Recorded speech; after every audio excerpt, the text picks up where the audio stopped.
নুরুল সাহেব একজন বিপি, সে একজন সম্মানী ব্যক্তি, আমরা তাকে শ্রদ্ধা করি এবং সে আহত হয়েছে। আমাদের এটা তো আমাদের নেতাকর্মীও সেখানে ছিল না, আমরাও ছিলাম না। এটা আপনারা যা দেখছেন যে মিডিয়াতে কারা এইগুলো করেছে, তাদের উপরে কে হামলা করছে আমরা জানি না। এই ব্যাপারে আমরা কিছু বলতে পারবো। আপনাদের আপনারা বিচারও চাইবেন না?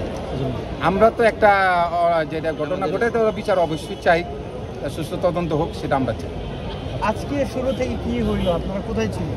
যখন আমাদের মহাসচিব আমাদের সারাদিন আমাদের প্রোগ্রাম ছিল, এই প্রোগ্রাম শেষ করে সে চলে গেছে। চলে যাওয়ার পর আধা ঘন্টা পরে তার একটা ওই সাইডে মিছিল করছে।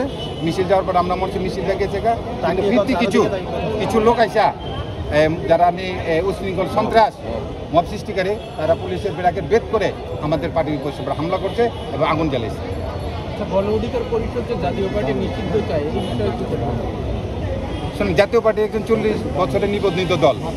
আমরা সংসদে বিরোধী দল হিসাবে আমরা থাকছি। আমরা 9 বছর দেশ শাসন করছি এবং সকল রাষ্ট্রনায়ক আমাদের হোসেন মোহাম্মদ এরশাদ। আমরা কখনো তার শাসন আমলগুলো দেখেন, উন্নয়নে দেখেন, আমরা ইসলামের জন্য কি করছি।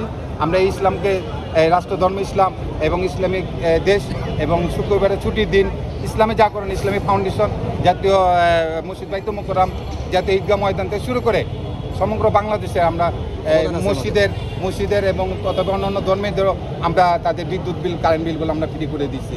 জাতীয় পার্টি কোনো উশৃঙ্খল দল না।